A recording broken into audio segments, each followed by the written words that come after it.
Yo, what's up? It's your boy Carcino for life. If you haven't subscribed, definitely do that now. Subscribe to the page. We appreciate all the love and support, and I mean all of it. All of it.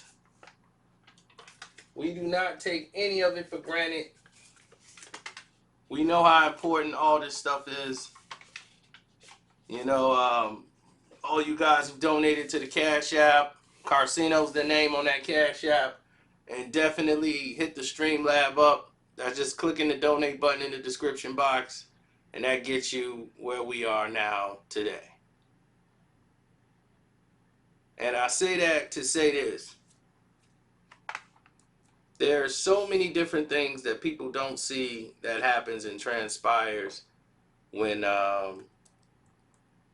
in the music business that just becomes legend.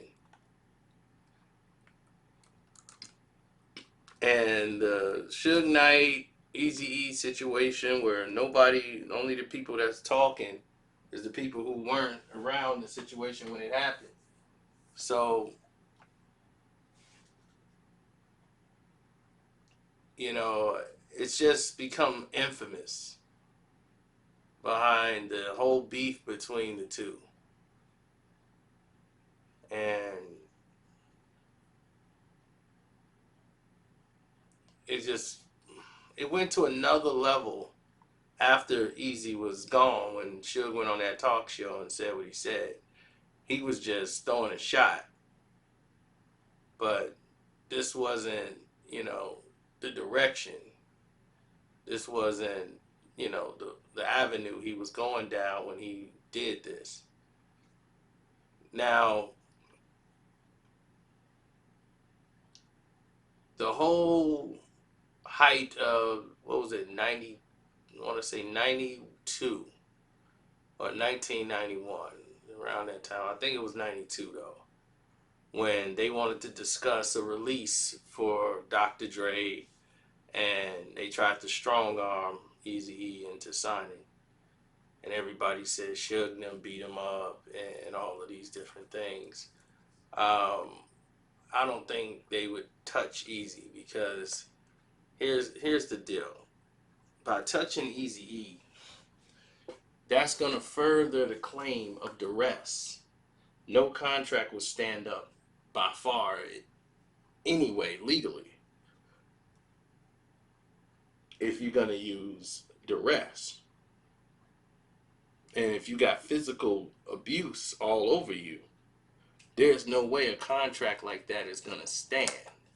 So for me to believe that Eazy was beat up and robbed and all that stuff, that would just make it an even easier case for them to lose. And Suge is not somebody that's stupid. So the intimidation tactic would work even better for them.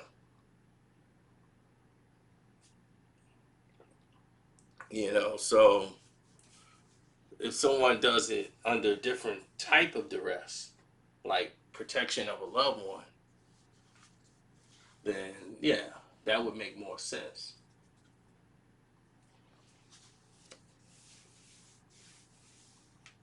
Now, that ignited, that level of disrespect is what made the beef with Suge and Eazy. Suge and Eazy knew of each other before the fact, but this is what made it a problem. And everybody's like, oh, Eazy was scared for his life after that. No. Ever since then, this man had he had Mike Klein and the Israeli military, Jewish military protecting him. Nobody was touching him. I mean, he was good at that time. Now, what this did was put Eazy E's entire focus on destroying Suge Knight and getting Suge Knight out of the business. That was his goal. And he was driven. But he knew he could not do that with Priority because Priority didn't want to make Eazy their priority anymore. Because, see, Eazy made too much money out of his deal. But if Priority could poach all their talent and individually sign these artists, then they take the power away from Ruthless Records. So what they did was negotiate a different distribution deal. That was first. So he had to go to New York to get that in place so he could start making moves. And what he wanted to do was put out an NWA album at that time.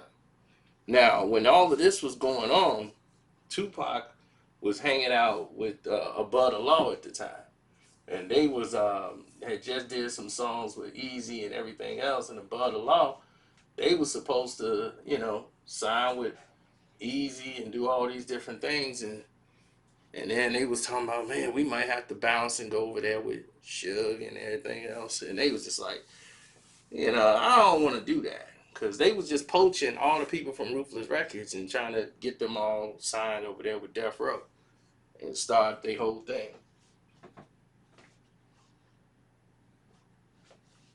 And Above the Law ended up staying. But they was the ones that had the G-Funk and all this. They were the ones that really had that going at the time. And Dre kind of like, he was around when that was going on, but they had that first. So when they were like, man, we was on that, and then Dre just happened to blow it and get it and come out with that George Clinton sound and got it to work faster than anybody could imagine. But they couldn't put the music out when they wanted to. Like when Deep Cover came out, they didn't even have a record label. Death Row wasn't even existing yet when they had Deep Cover out. So that soundtrack money was good, seed money, but they were running into problems, and Eazy E was hitting them up with lawyers, lawsuit, lawsuit, lawsuit, lawsuit. When Deep Cover came out, the lawsuit came like right after it. Boom, this is our artist. Boom, that's our money. This is that. This is this. So they had to get somebody in there who can get the pressure off them legally. So that's when they turned to Jimmy Iovine, and Jimmy was able to negotiate a deal where Dr. Dre would end up being free and go, because they signed the duress thing. They stopped that whole incident was for nothing that went on in the studio. But the fire's been lit, and Eazy E, he's hell bent on taking Suge Knight and Death Row Records down, and anybody who's standing with them. So when this move was made, different people felt different ways about the situation. They said, well, we're looking at this, and what we're seeing here is a discommunication. And when you see this discommunication that's going on between the two, you have to have somebody come in and mediate. And when you were like Tupac at the time was hanging out with Above the Law, they on the outside looking in. And he knew Suge. Suge heard, Big Suge, they knew him. Pac seen him around the way, they knew how Suge moved and everything. So when Pac saw him, he told him, like, man, you should come get down with the road. When Death Row got rolling, and he was like, nah, I can't really do that. And this is when a lot of stuff was going on at the time. He was like, man, I can't really get down, man, because he's like, I can't really get down because I got all this legal trouble going on right now for my own, independent thing I'm doing, my career. I got all this legal trouble going on. And he was like, dude, I got you. You know what I'm saying? I got this soundtrack from Above the Rim, because he was like, yeah, I'm in that movie. He was like, cool, we got the soundtrack. Just come, slide me thing. And he gave Pac all this money. Now, see, when that happened, he gave him like what Pac was getting for an album budget. Suge gave him in one check just for 2 songs. You know what I'm saying? He gave him 2 songs. It's like, man, and he was like, man, I don't even think they used one of the records, and he gave me that kind of money. So Suge was trying to lure Tupac over there, but he was like, nah, y'all got too many stars over there with Dre and Snoop. And when them blowing up like that, it became a problem because Eazy wanted Suge out of the way. And the only way to get that going was to get back in the game. So the day Snoop dropped, Eazy E dropped. He dropped that EP. That it's on, Dre. When it's on, then it's on. And that was his first release on the Relativity deal. It was the EP, was straight off the streets of motherfucking Compton. And they released that on the same day Snoop Dogg dropped his Who Am I video. And they were going at war. So the war was kicked off on each side. So when Pac got arrested and went down and all these things was happening with Tupac in his case, if Pac was, if Eazy was still alive and well at this time, because at this time things were going well for Eazy E financially. He had Bone Thugs and Harmony. He had all this new money, so he was out signing new artists. And his whole thing was taking Death Row down and making things uncomfortable for them. They were, for the first time, Death Row was really kind of in an uncomfortable situation. They were going to use this. They were selling some records, but it was problems. It was problematic in California, and things was uncomfortable. They weren't being protected. You saw the golf club incident. You know, it was a whole duress going on during the time with Ruthless and Death Row Records. It was causing a whole big uncomfortableness in California with the artists. If Eazy did not become sick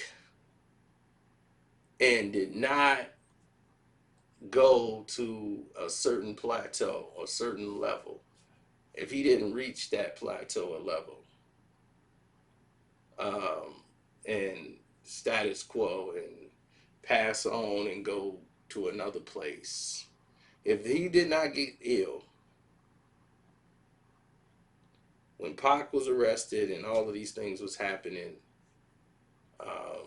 because Pac, I think, was already in jail, and I remember he was hearing about it like, man, they finna railroad him, and he was like, man, he in New York, he's a Cali dude, really, and he's like, he's really down with us, and he think, man, them dudes move different, and he's like, that's why you gotta come home. You can't just be hanging out in New York all the time. And, you know, they set him up. And Tupac, I mean, Eazy was saying it from the start. It was a setup. Like, he was telling somebody else. I don't know if that was another case, but he was telling like above the law, like it was a setup. So this could be after the fact, before the fact, but I think it was like one of the last things he was saying or whatever. It could be another case, but I know this. But he was talking about Pac being set up, and he's like, man, yeah, I think they set him up. You can't be careful in New York. So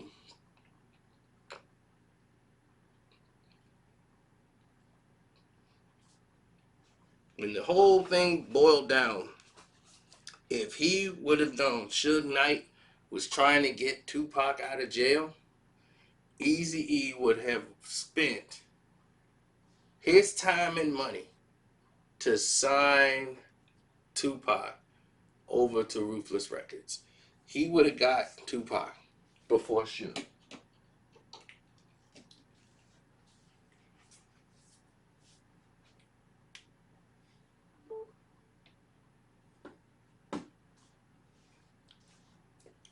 He already worked with Pac. He already knew him. He already knew they was straight up business. Why is everybody hitting me up like this?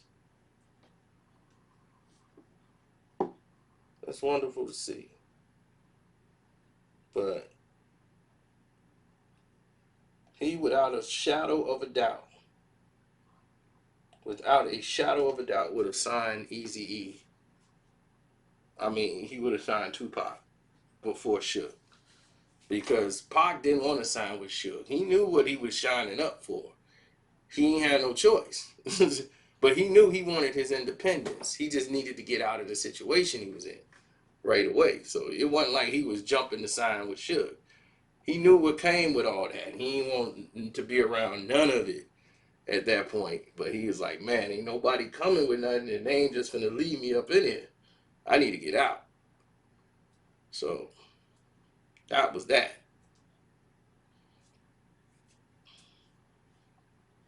And the rest was history.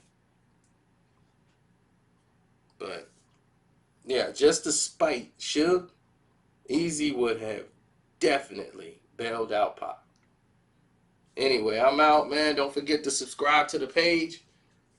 You can follow the playlist, the truth behind hip hop beats, and all that stuff. But definitely subscribe, hit that notification button, click one of the 4 videos that you see in the corner. Keep up to date, and love, peace, and hair grease, brother.